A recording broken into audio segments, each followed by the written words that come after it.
Picture a rugged town called Flagstaff, Arizona, perched on a pine-covered plateau where the San Francisco Peaks tower over a landscape of red rock and ponderosa, the air sharp with resin and the distant hum of trains rolling through. Here, in a log cabin with a pitched roof and a porch strewn with pine needles, Robert, Rob, Jensen, and Ellie, Pierce lived their 35 years of marriage, a steel chain, once unbreakable, now rusted, until, at 58, in the dry heat of May 2023, they snapped. Not with a clash of iron or a flood of shouts, but with a quiet break, like a link giving way under strain, a moment where they stood in the kitchen, the fan whirring, and felt the tension release. They've raised 2 sons, filled a home with a pulse of mountain life, and now, in the stillness, the forge was cold. He was a carpenter, his hands splintered from saws, crafting furniture that held the forest's soul. She was a botanist, her fingers stained with soil, tending plants that thrived in the wild. By their mid-50s, their chain had worn to dust, leaving only the creak of logs where laughter once rang. Imagine this, 2 souls stepping from a shattered bond into a world they'd forgotten how to spark. Rob with his chisel, Ellie with her seeds, until, by 61, they strike new fires in the crisp, untamed glow of the Southwest. Step back to 1987 and see the meeting at a lumberyard on Route 66, the air thick with sawdust and the growl of a mill, the sun blazing down on stacks of fresh-cut pine. Rob, 23, leans against a plank, his flannel shirt rolled up, his sandy hair damp from a morning's shaping beams, a tape measure clipped to his belt. Ellie, 23 too, stands by a truck, her khaki shorts dusted with earth, her brown hair tied with a vine, a crate of seedlings swaying in her arms. Their eyes catch, his a steady gray, hers a bright brown, and he strides over, boots crunching gravel, flashing a shy grin. They talk about the peaks catching the dusk, about his love for carving wood into life, about her joy in coaxing green from the dirt. He trades a cedar shim for a seedling, their hands brushing over the bark, and asks her to share a coffee as the sky fades orange, the mill's hum softening.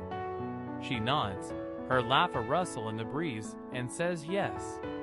A year later, in August 1988, they marry in a meadow near Snowbowl, his vest stiff with denim, her dress a weave of wildflowers, the air rich with pine as friends toss cones. He promises to build her days. She vows to root his nights. For decades, they forged that link tight. Here their sons burst in like monsoon rains. Tyler in 1990, a bold spark with Rob's broad shoulders and a knack for whittling. Then Nate in 1992, quieter, with Ellie's brown eyes and a nose for herbs. Rob swaps late night sanding for dawn lessons, showing Tyler how to plane a board, their shadows dancing in the workshop as the saw sings. Ellie digs her plots, teaches Nate to name plants, the cabin alive with their shouts and the rustle of leaves, the air earthy with loam and oil. In 1994, they buy the log cabin, a sturdy shell with a stone hearth, a porch where wind whistles, and a kitchen smelling of resin and bread. Rob builds a workbench, his tools clanging, sawdust thick as he crafts tables, the peaks echoing his strikes. Ellie sets up her greenhouse, her seedlings sprouting high, ferns, cacti, her garden a patch of lupin and paintbrush braving the frost. Picture summer dusk, Tyler chasing beetles, Nate sniffing sage, Rob grilling venison, Ellie hanging planters that sway like lanterns. The San Francisco Peaks a dark ridge beyond. Money runs lean, winters ice the pipes, but the cabin glows, a chain for their shared steel. Feel the links rust. By their 50s, the bond weakens. Tyler leaves for Tucson in 2009, studying engineering, his room a trove of chisels and bark, the silence seeping into the logs. Nate follows in 2011, off to Prescott for forestry, his plant guides and pots left behind. The cabin grows still, the porch sags lonely, the hearth cold. Rob heads out earlier, his truck rumbling through dawn frost, his voice a grunt when he trudges home, hands scratched. Long day, Elle, wood's tough.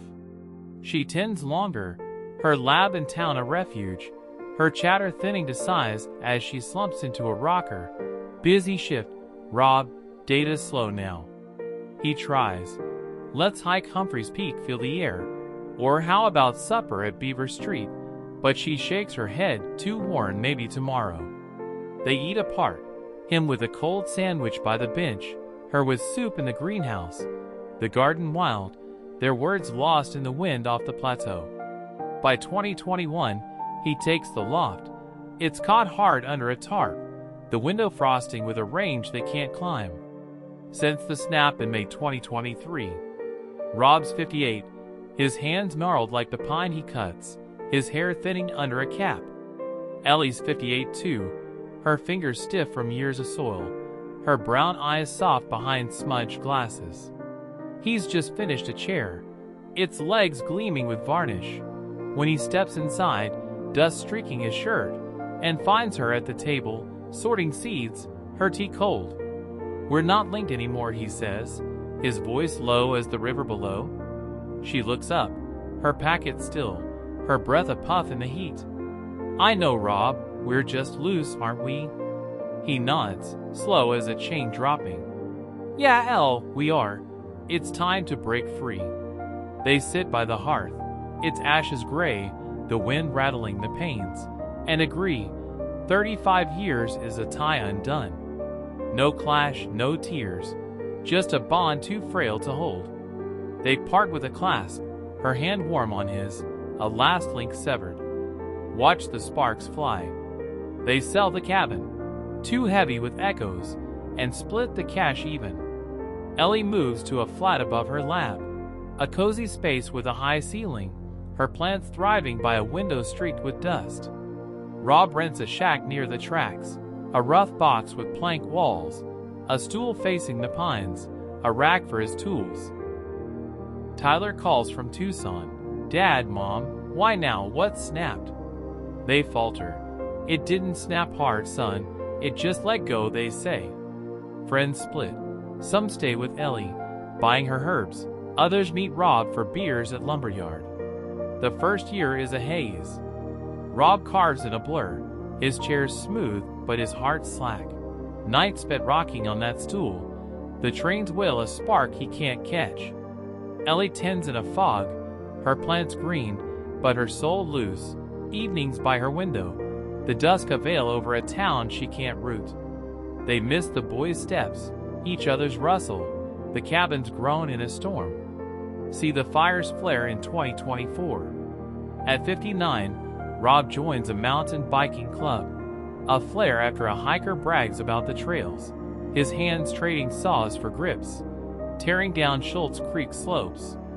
He wobbles, his legs stiff from years on foot, but he rides on, hooked on the rush, the sting of dirt on his face, the pines blurring past. The crew is lively, retirees, a young ranger, a widow named June who rides with a steady pace and a canteen of gin. They meet weekends, carving trails, the sun baking their backs, ravens circling overhead. Rob buys a bike, a scratch Trek with a red frame, and rides solo one dawn, the plateau waking in gold as he crests a ridge. It's not smooth, but it flies, a spark struck anew. Ellie, at 59, takes up archery, grabbing a bow from a shop on Milton Road, her hands swapping trowels for strings, aiming at targets in the Coconino forest. She misses, her arms shaky from years in the dirt, but she shoots on, drawn to the twang, the wind on her skin, her first bullseye a clean pierce in the straw. Feel them blaze by 60. Rob sells his truck, buys a camper, a tan Sprinter with a rack, and hauls it to Walnut Canyon, his bike rattling, the peaks rising sharp against a fiery sky. He's not fast. Riders pass, June teases, but speed's not it. The ride is, the trail anew with a shape. He starts a journal, boards and bikes, scribbling about divorce, dissents, and the rush of open air, his words bold as his old cuts. Carpenters read it, then strangers, folks in Sedona, Page, a guy in Utah saying, "I'm riding too." Ellie trades her van for a scooter, a blue Vespa with a basket, and zips the forest to Snowbowl, her bows strapped tight, the breeze cool on her face. She joins a photography class, snapping plants, blooms, needles, her hands steady with a new lens. Tyler visits Rob, sees the bike, grins, "You're rolling, Dad." Nate sees Ellie's shot, hugs her, "You're blooming, Mom." At 61, they strike in light. Rob cuts carpentry days, leads biking trips, trails, tales, his voice deep, his boots crusted with dust and stories. He camps at Lockett Meadow one fall, rides under aspens, wakes to a dawn that fires the leaves gold, his camper a forge on wheels. Ellie scales back the lap, shoots for joy, arrows, clicks, her photos stacking up, soul beside her plants. She scoots to Hart Prairie, frames a pine, the chill sharp on her tongue. They're not rich. His shack smells of oil and pine, her flat of soil and film. They're not famed. His journal has 470 readers. Her shots stayed local. But they're Rob and Ellie, vivid, alive, reignited. They meet once, by chance at a trailhead in 2026, him with a tire pump, her with a camera. They smile, swap a spark, part warm. Two fires freshly struck. Divorce at 58 snapped us loose, they'd say now, their voices bright. It let us flare again, Boulder. Picture America's heights. Flagstaff's pines to every wild ridge, where couples like Rob and Ellie snap every day. Gray divorces aren't ends, they're embers. I'm Jordan Lane, and this is Gray Divorce Diaries. Their tale is real, raw, radiant, reborn. If it ignites you, subscribe. Every day, a new story. People like us, sparking after 55. You're not alone. Let's light your flame together.